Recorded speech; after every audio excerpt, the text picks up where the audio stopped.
The Philosopher's Stone by Rajashekar Basu. Paresh Babu found a Philosopher's Stone. When did he find it? Where did he find it? Where can you get one? Come now, stop asking so many questions and listen to the story. Paresh Babu was a middle-aged gentleman. He lived in his ancestral house and was a lawyer by profession. His income was not much, but he somehow managed to make ends meet. One day, while returning home from the court, he found a small pebble. He had no idea what it was. It just seemed a little different from any other pebble or stone, and so he picked it up from the side of the road and put it in his pocket. On reaching home, he went to his study and pulled out the key to the door from his pocket, only to find it was now yellow in color. Paresh Babu distinctly remembered that the key was made of iron. Who had replaced it with a brass one? He figured it must have been his wife. Perhaps he had lost the iron ore, and his wife had had a brass one made and forgotten to tell him. Paresh Babu entered the room and emptied the contents of his pocket on the table. He then went upstairs and forgot about the key. After his evening tea and an hour of rest, he came down to his study, planning to read a few case papers. He switched on the light, and immediately a small pebble caught his attention. It was so smooth and shiny. He smiled and decided to give it to his younger son in the morning. He could use it in his marble games. Paresh Babu pulled the drawer of his table open and placed the pebble inside, among the scissors, knives, envelopes, writing pad, and so on. To his utter amazement, the knife and the scissors turned yellow. Paresh Babu took the stone and touched his glass ink pot with it. Nothing happened. Then he touched a paperweight made of lead with the stone. Not only did it turn yellow, its weight nearly doubled as well. In a trembling voice, Paresh Babu called for his servant Hariya and asked him to fetch his watch from the bedroom upstairs. Hariya brought him the watch and left. It was an ordinary, cheap watch made of nickel with a leather strap. When it came in contact with the stone, the watch and the metal hook on the strap turned into gold. What's more, the watch stopped running, for the spring had turned into gold too, and lost its strength. Paresh Babu was stunned. For several minutes he couldn't move or speak. Gradually, an incredible realization dawned upon him. He had found the priceless Philosopher's Stone that could turn any metal into gold. Paresh Babu joined his hands and put them into his forehead. Hail Ma Kali, Divine Mother, you have been so gracious to this undeserving servant. Lord, you alone are the truth. Why such blessings, my Lord? Is this a dream? Paresh Babu pinched his left hand and realized he wasn't dreaming. His head started to spin and he began to have palpitations. He clutched his chest and said, Calm down, my dear heart, calm down now. If you fail now, who will enjoy all the wealth that this little stone is going to bring? Paresh Babu had heard of a gentleman who had won 4 lakh rupees in a lottery and leapt so high in joy that his head had struck the ceiling, leading to his collapse and several stitches on the head. Paresh Babu shivered to think about it, and he covered his head with his hands, lest he too should jump up in excitement. As in the case with extreme sorrow, one gradually gets used to extreme joy as well. Paresh Babu settled down to normalcy and began to think about his next course of action. He didn't want anyone to know about the stone. One couldn't trust anyone these days. He decided to tell only his wife Giribala at the moment, even though women are the worst keepers of secrets. Paresh Babu went upstairs and broke the news to her, making her swear in the name of 3 million golds that she wouldn't speak to anyone about the stone. Although he had warned his wife not to get too excited, Paresh Babu wasn't being able to rein in his own excitement. He touched the latch of his bedroom door with the stone. It turned into gold and became soft. He couldn't lock the door anymore. He went to the bathroom and turned the iron bucket into gold. All the utensils in the kitchen were turned into gold, and his guests wondered why someone would buy such odd-looking dishes. Questions kept pouring in from his children, relatives, friends, and neighbors. Paresh Babu snubbed them all, saying, "Mind your own business, I'll do whatever I want to do." Fed up with the incessant stream of questions, Paresh Babu stopped meeting anyone. His clients thought he had lost his mind. Paresh Babu made his moves slowly and carefully. He didn't want to do things in one go and draw attention to himself. He sold some of the gold and deposited the cash in his bank account. He bought shares in a few companies. He got a huge house and a factory built on over 20 acres of land in Baliganj. Whenever he faced any obstacles, he bribed his way over them. A yard full of rusted iron caught his attention. He inquired about the rate. The owner of the yard said, "These are of no use to me, sir. Take as much as you want to. You will have to pay for transportation, though." Paresh Babu started hauling 10 to 20 quintals of iron back to his factory every day. With the secure room of his factory, he would turn all that iron into gold one by one. He hired 10 Gurkha security guards who guarded the compound of the house and the factory with their lives and with 5 bulldogs. No one was allowed to enter without Paresh Babu's permission. Making gold and selling it is one of the easiest jobs, but Paresh Babu had plans to scale up, for which he needed help. He placed an ad for an employee in the papers and, after rejecting several applications, hired a recent MSc graduate, Priyatosh Henry Biswas, on a monthly salary of 150 rupees. The young man, who didn't have any relatives, took up abode in one section of Paresh Babu's factory. Priyatosh hardly took an hour for his daily bath, meals, and other such activities. He slept for 7 hours, worked in the factory for 8 hours, and spent the remaining 8 in the writing love letters and longer poems to his college mate Hindola Majumdar over several cups of tea and innumerable packets of cigarettes. He was a fine young man. He never socialized with anyone, didn't even go to church on Sundays, and never asked any questions about the source of so much gold. Paresh Babu felt he had found other gem along with that stone, Priyatosh Henry Biswas. Priyatosh melted the gold atoms in an electric furnace and molded them into gold bars. Paresh Babu sold these bars to a Marwari syndicate and earned huge amounts of money. The amount in his bank account kept increasing every day. His wife wore so much gold that soon she couldn't stand the sight of any gold anymore. She began to wear a pair of white shaka bangles and a rudraksha necklace. But despite his best efforts at concealment, Paresh Babu's activities gradually came under suspicion. The government of West Bengal asked the police to investigate. Managing the senior officers from the police department was a walk in the park for Paresh Babu, for honesty wasn't one of the values they practiced. Scientists began to do all kinds of research to figure out how Paresh Babu was making gold. Had they been born 200 years earlier, they would have had no problems finding the answer to that question. But alas, modern science had scratched the concept of the Philosopher's Stone off its textbooks and journals.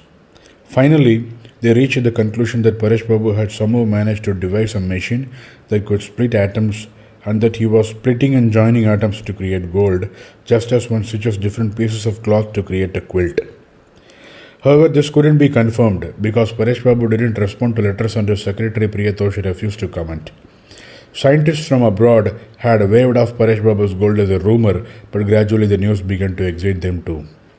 On the advice of experts, the government of India decided to declare Paresh Babu as a dangerous person but failed to prove it. Because he wasn't doing anything illegal, it was suggested that an ordinance be issued to arrest him and to seize his factory. But thanks to the protests of the several influential and eminent personalities from all over the world, this ordinance never saw the light of the day.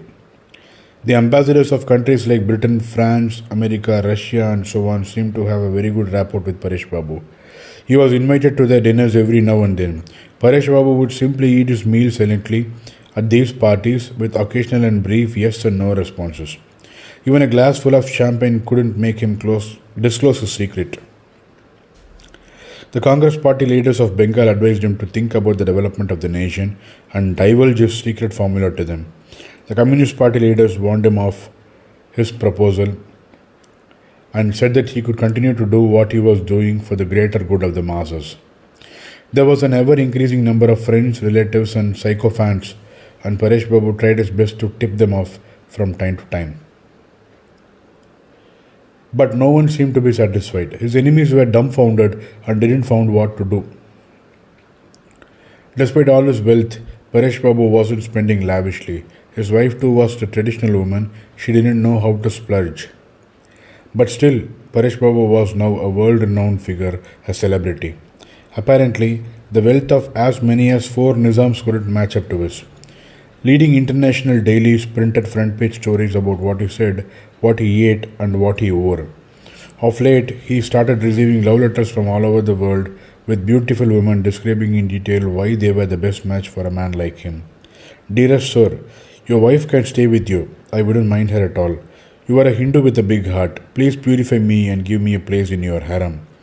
Or else I'll have no other option but to drink poison. Such letters came in hundreds every day, and Giribala would snatch them away and tear them to pieces.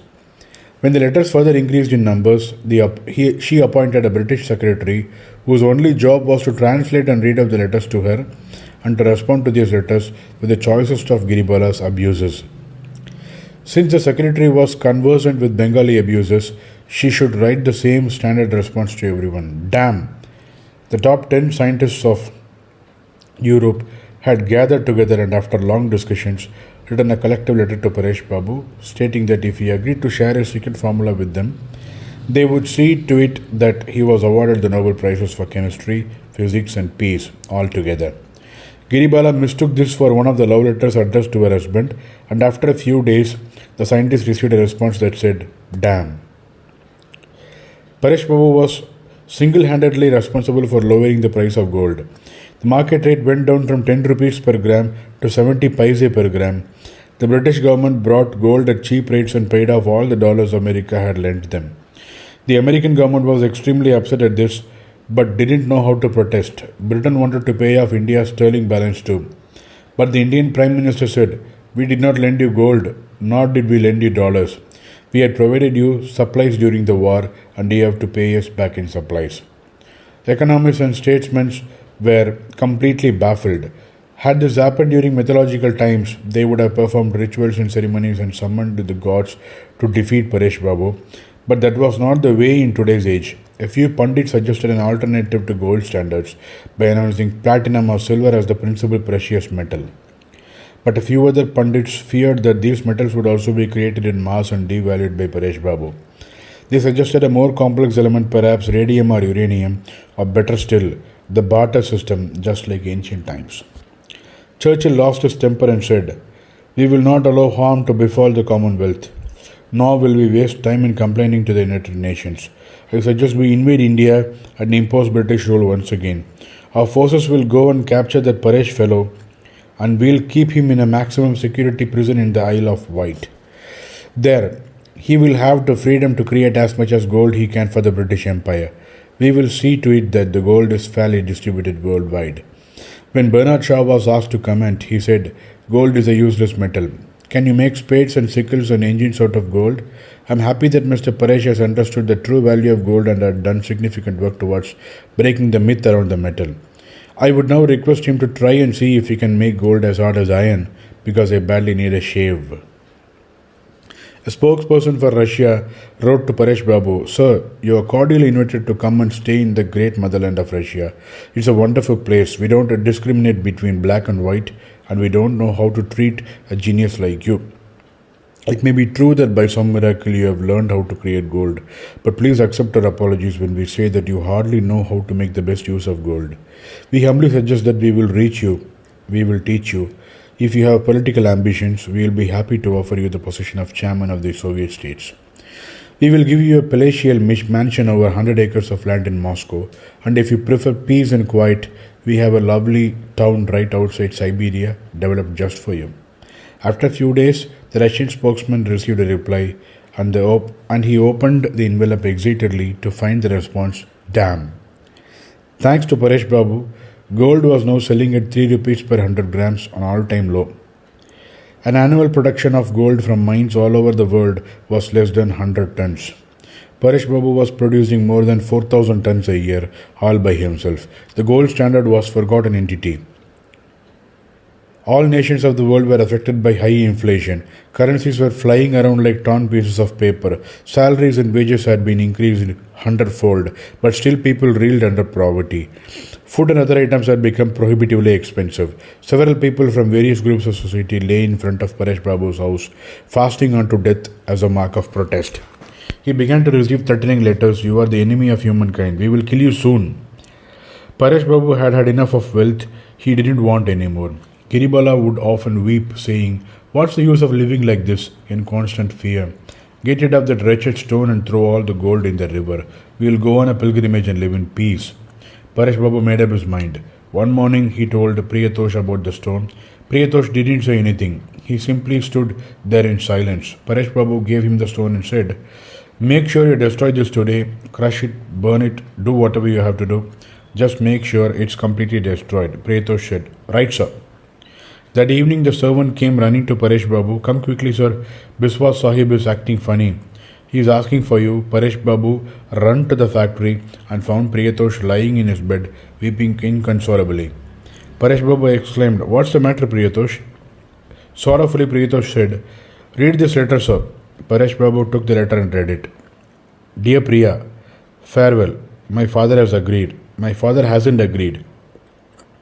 He says you won't be able to take care of me. You stay in someone else's house.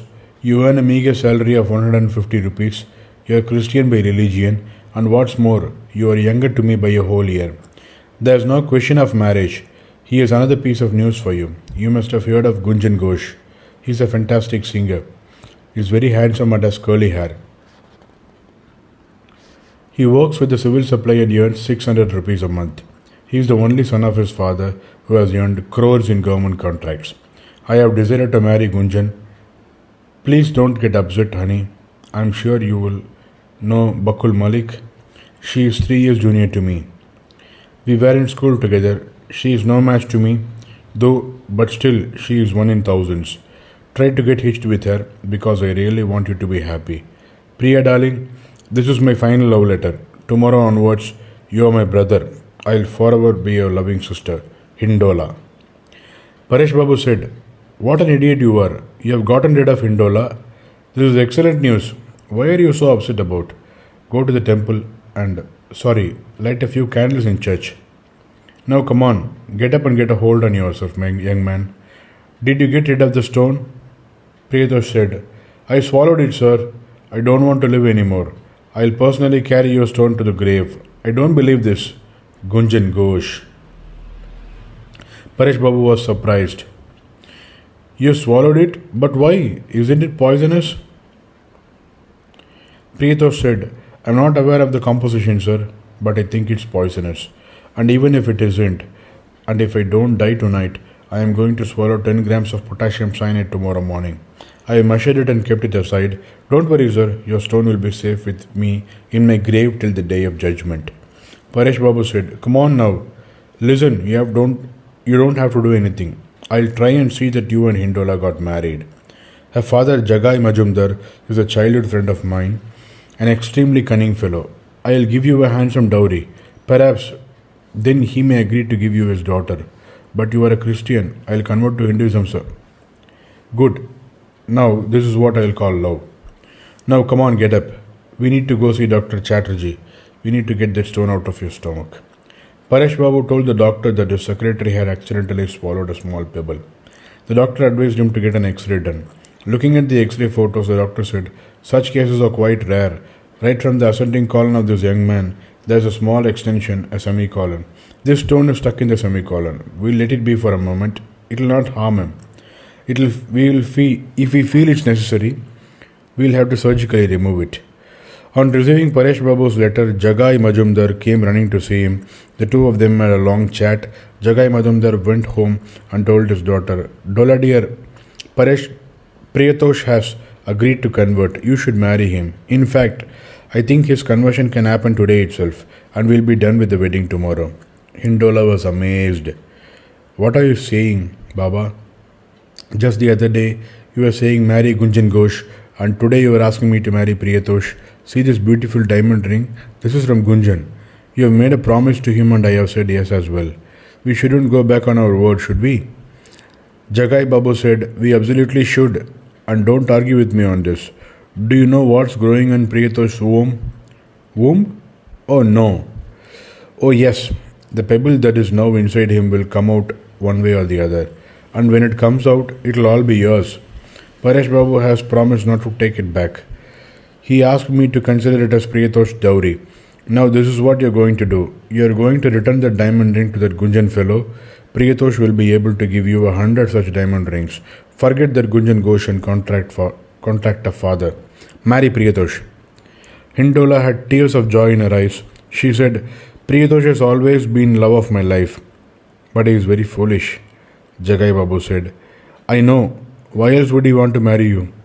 With the stone inside him, he can now marry the most beautiful woman in the world." Priyatosh Henry Biswas has no qualms about converting. After an elaborate conversion ceremony, Priyatosh married Hindola at an auspicious moment with the blessings of Paresh Babu and Jagai Babu. But Hindola's prayers were not answered. The stone remained within her husband's stomach. After a few days, a strange phenomenon amazed everyone. Paresh Babu's collection of gold was gradually started to turn into iron. After a month or so, the entire pile of gold he turned into iron bars. After a month or so, the entire pile of gold had turned into iron bars. The explanation was simple. It is a commonly known fact that broken hearts lead to broken health. Quite similarly, a victory in love puts one in a fine fettle and enhances the metabolism of one's body. Priyatosh had digested the stone over the last 1 month, and no traces of it were to be found in X-ray reports. As Paresh Babu's stone had disappeared, all his gold had turned back into the earlier state. Hindola and her father were not amused.